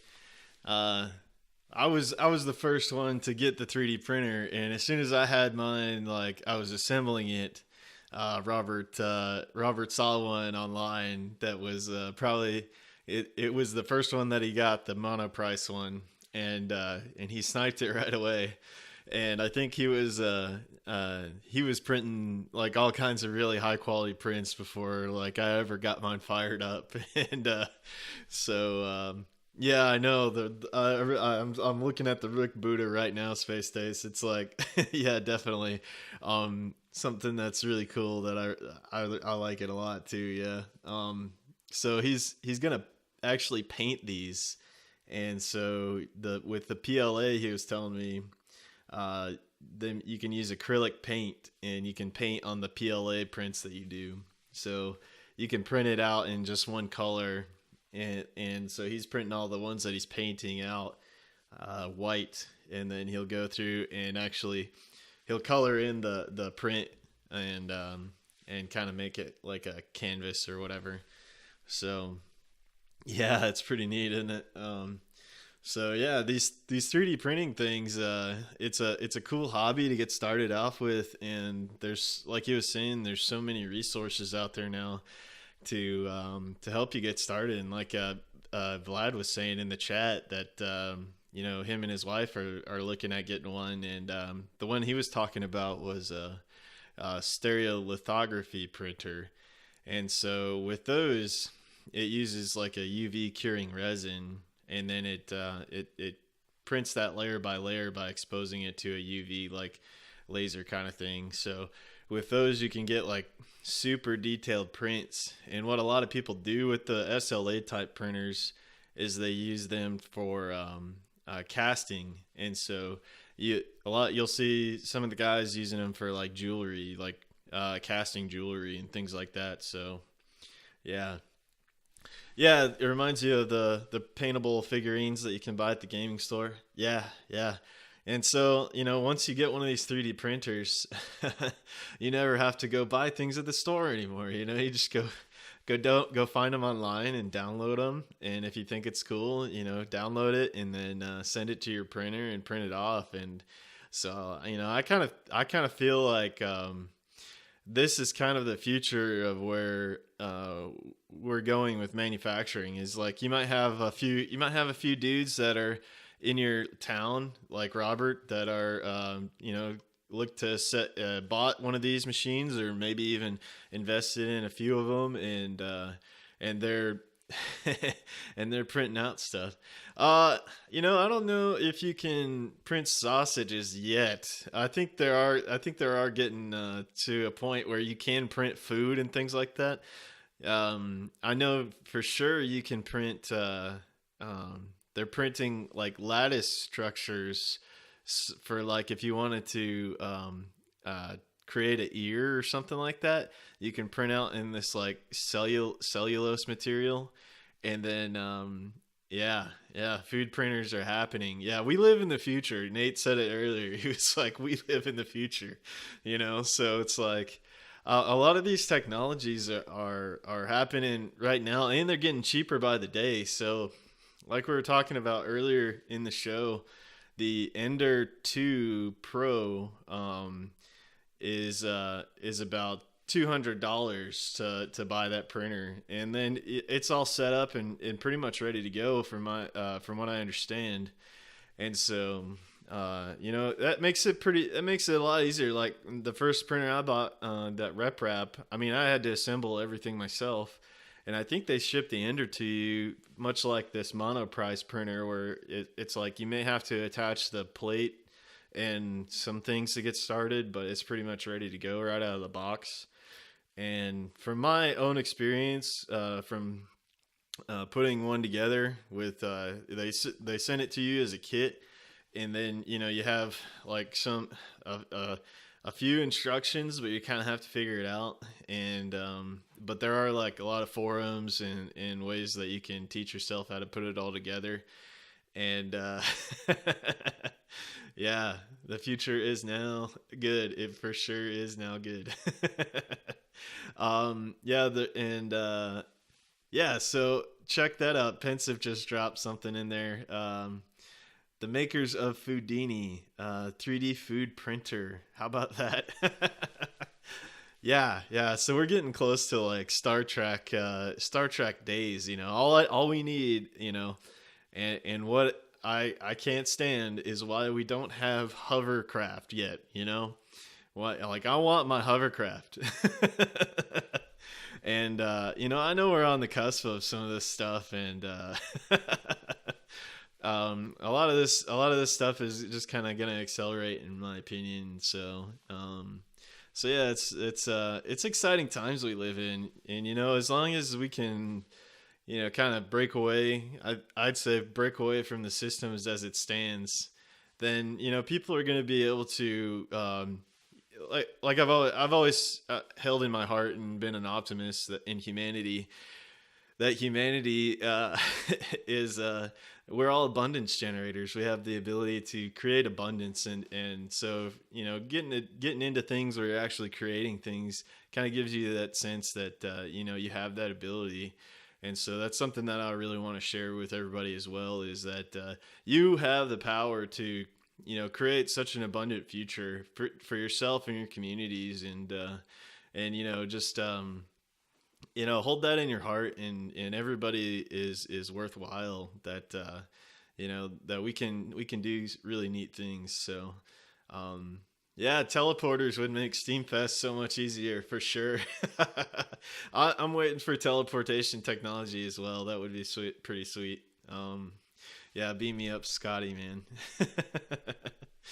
So yeah, there's a few things that I'm looking for into trying to offer as gifts and things on the Homesteaders Co-op with my 3D printer, and I might actually work with Robert a little bit on some of those things, to do like a bottle opener that has the logo, my logo on it, and I'm gonna attempt to make that all upcycled. So even casting the aluminum for the metal piece to open your bottles, and then 3D printing the other part that it attaches to. So yeah, there's all kinds of neat little things that you can do, and like Robert was saying, like it's not that expensive to get going with this. Like once you get your printer, the PLA filament is like $20 per kilogram, and that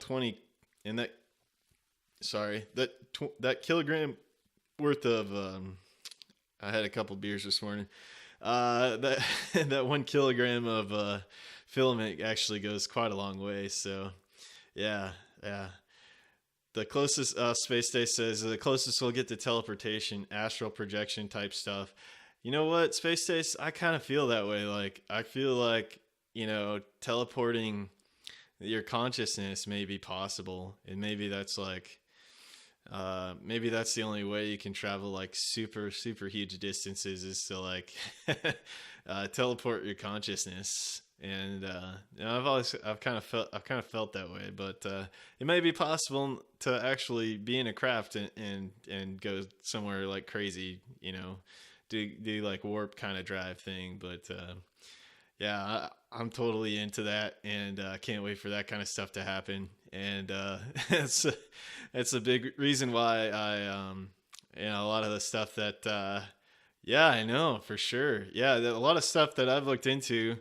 And there's a lot of suppressed technologies, and I believe, and I think that yeah, the governments and especially the U.S. government has some stuff that may be like way beyond what we have around right now. Like for one instance is like you think about how we have our cars, like, and everything has advanced, like phones, computers, everything like that, but like why are we still driving around in these cars? So I want my hovercraft. I want my teleportation. Let's have it, let's go. So it's a good time. It's a cool time to be alive. It's there's cool stuff on the horizon.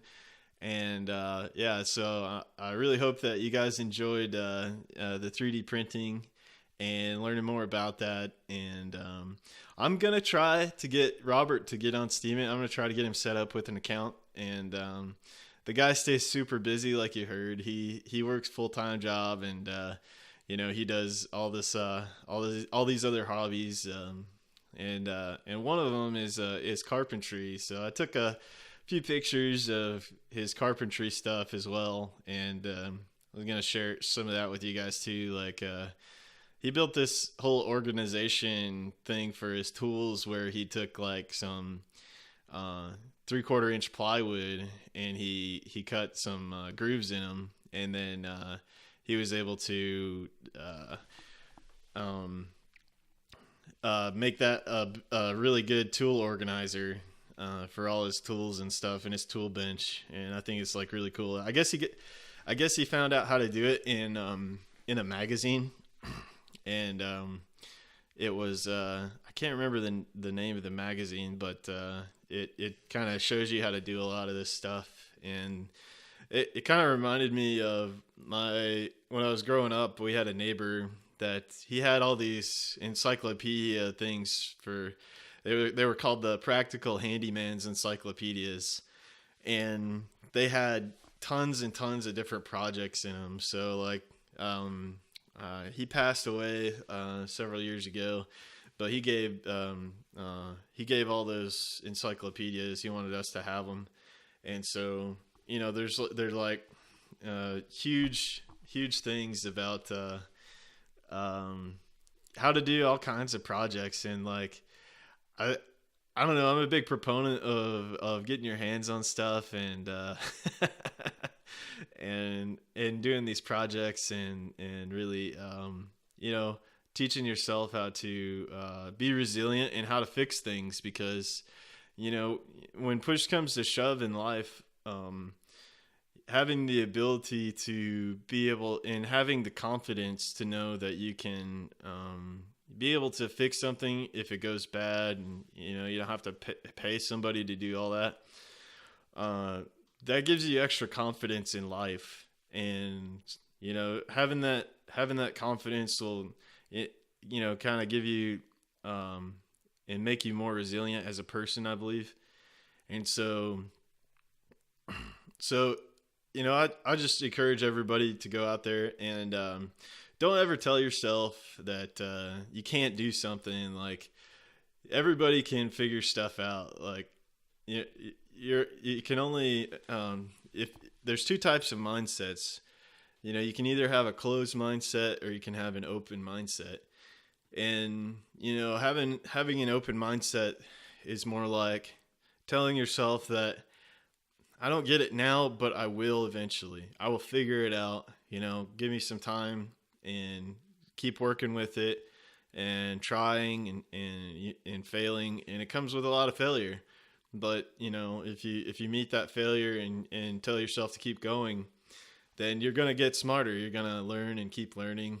And, yeah, just don't ever tell yourself you can't do something.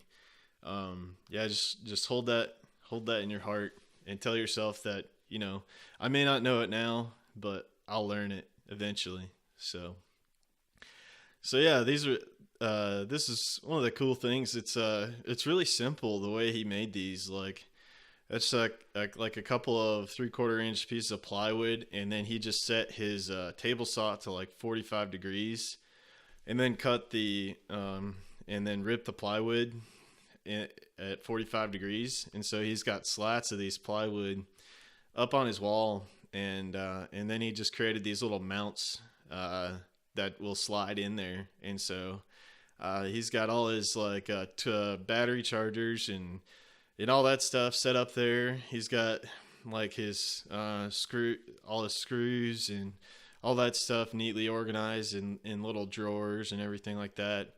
You know, all his battery operated tools and all that stuff are all neatly organized up there. And yeah, he also has these like clamps on the wall that he made with you could just buy the clamp section. It's like a metal clamp section, and it goes over, you know, you can just put it on a piece of I think 3/4 inch metal pipe or something like that. So you can make yourself like the long clamps and stuff just by buying the metal piece, and it's a lot cheaper. And so those are something neat that he has in his little shop that I liked as well.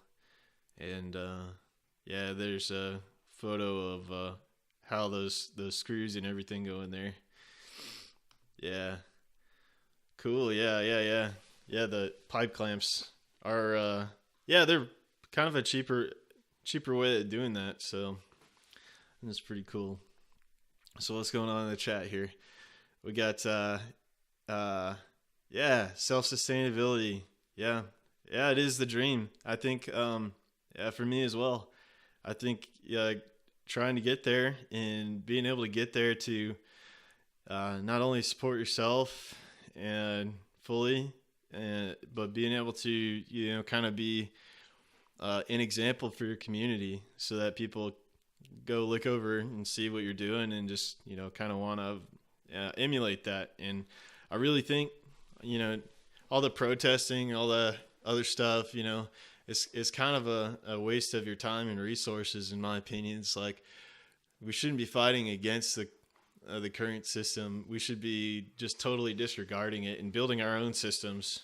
So, you know, by doing that, we're actually being productive. We're taking action, and we're creating something new that and we don't have to use the old systems. We don't have to rely on them. So, yeah, Mr. Meeseeks has always got the can-do attitude. Yeah. Yeah. So, yeah, Yeah. All the clamps are expensive. Yeah. So, yeah, it's good to go look around. Yeah, definitely like Nate said. Yeah, garage sales and things like that. You could probably find tools for a lot cheaper. Yeah. Hey, Porters, thanks for joining us. Yeah. We just did an episode on 3D printing today, and I'll have the recording up later this evening. And for everybody else that wasn't able to catch the show live, but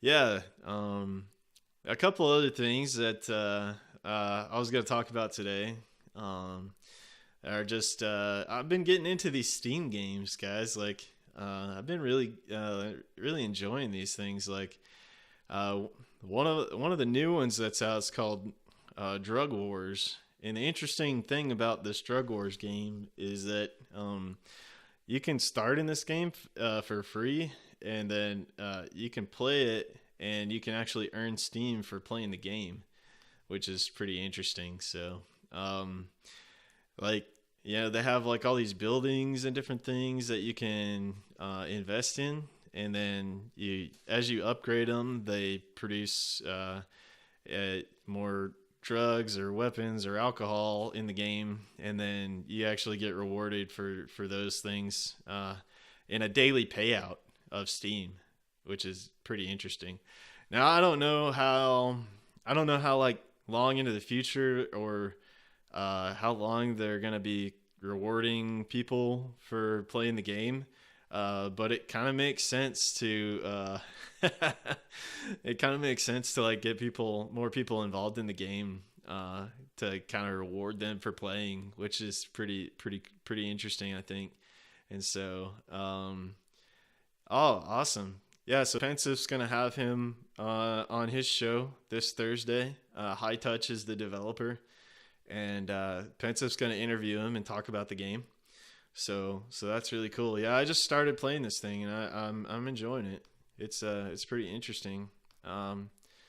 It kind of reminds me, there was a game back in the day that we used to play in high school. That was a text game like this, and we used to get in trouble because we'd be in the library during during library times and playing this game. It was like a text game, and we'd just like say that we were doing research.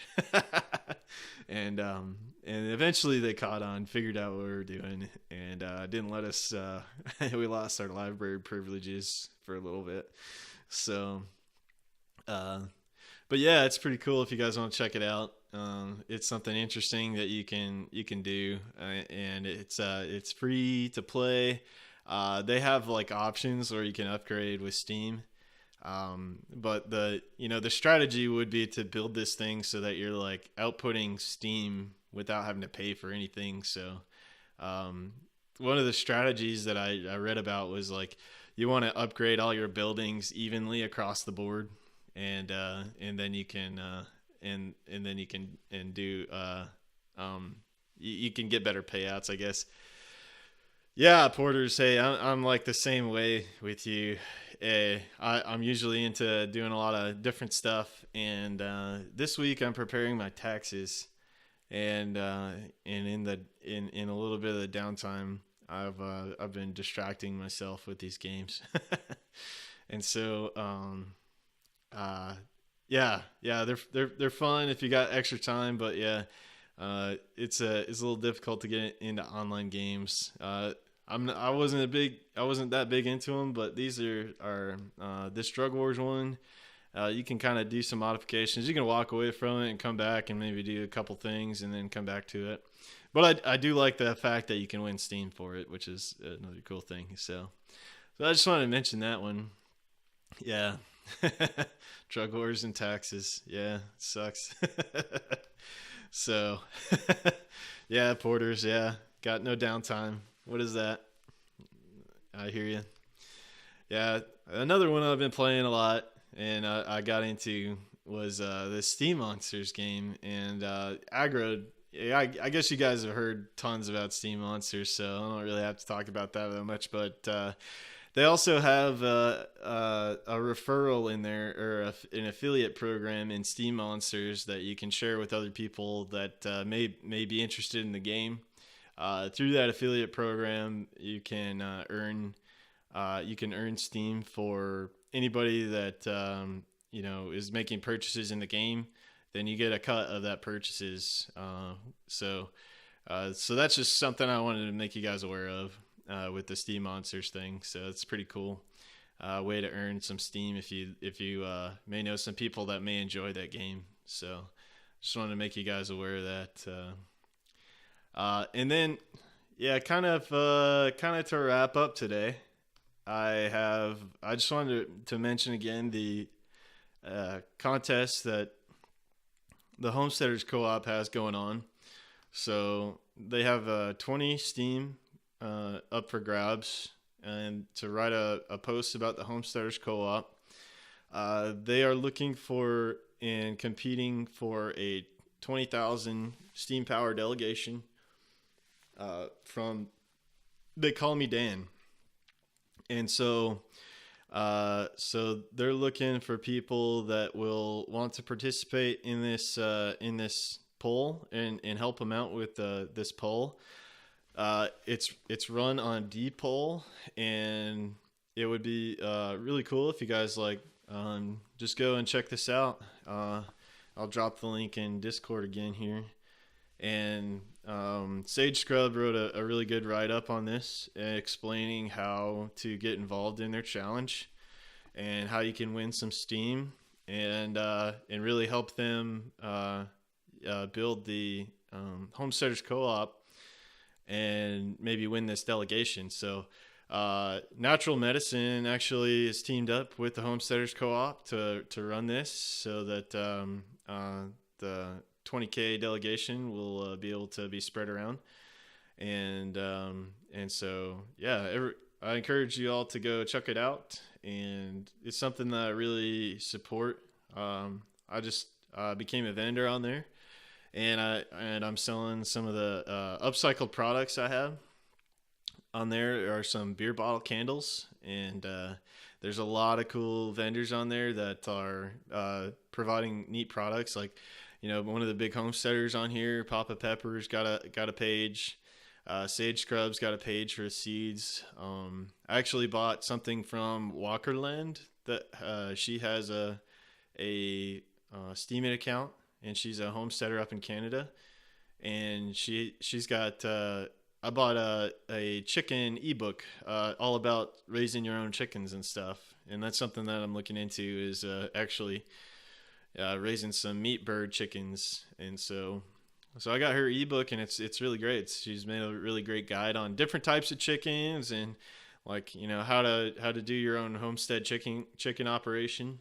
And so there's cool stuff like that on there. It's all offered for Steam and SBD, and also you can pay with PayPal now. And then they've also created it so you can do barter. So any of the vendors that want to do barter with another person, you can trade good for goods. And the neat thing about this website is that Sage Scrub is offering it to the community. He's not taking any cut. He built this thing, and he's not taking a cut from the website. And he's given a platform for anybody to put up their goods that wants to sell for Steam. So if you guys get some time, go check that out, and give them a vote if you can, and definitely check out the post, and send some love their way. I really believe in the project, and it's a pretty cool thing. So again, hey guys, I really appreciate you guys hanging out with me today. I hope you really enjoyed the show about the 3D printing. That's the main focus of my show, is to be able to share a lot of these technologies and things, how to become more of a self-reliant person, and always looking for guests and people that are willing to share their knowledge on the show. So if any of you guys want to come on the show sometime and talk about talk about what you got going on, give me a shout here on Discord. I'm just making stuff here on Discord, and feel free to drop me a DM sometime. And yeah, love to have you on to chat. So yeah, so it sounds like Krim, we got Krim coming up next. She's doing her Steamwave Saturday. And so it sounds like Krim's having a little bit of computer issues. So so it might be a little bit of a deal. So yeah. Hey, thanks, Jack, for hanging around. I wanted to say a big thanks for everybody that hung out in the audience today. So we just had Cookie Pirate Spy Thief show up. We got Global Cop. Thanks for helping out with those issues in the beginning, Globo. Jack Dub, hey man, thanks for hanging out today. Nate, hey, you were here the whole show. I really appreciate you. Peachy Ma, Julia Ponske Ford, yeah, you were here, and I really appreciate you coming and hanging out. Pensive, thanks for making it for my show today. I really appreciate you, sir, and everything that you do for Steam It and the whole community. Porter's is here, and she got to catch the last part of the show, but she'll be in on the recording. And Rondon, you made it. Soundwaves Photon and Space Stace. This is hanging out and checking out all this 3D printing stuff and hanging out today. So yeah, I really appreciate you guys once again, and I hope you guys have a beautiful Saturday. Get out there and make something. And yeah, once again, I appreciate MSP Waves, everybody that's here that supports the radio, and everybody that helps keep this thing running. And yeah, it's a positive future, and you guys can make things happen. We'll make things happen. So y'all have a wonderful day, and I'm gonna play you guys out with my outro music. It's a submission we had for a maker challenge that Jack Dove and I did in the beginning of the show. It's by Divine and featuring Junk Feathers, and the song is called Awake. And once again, appreciate all you guys, and peace.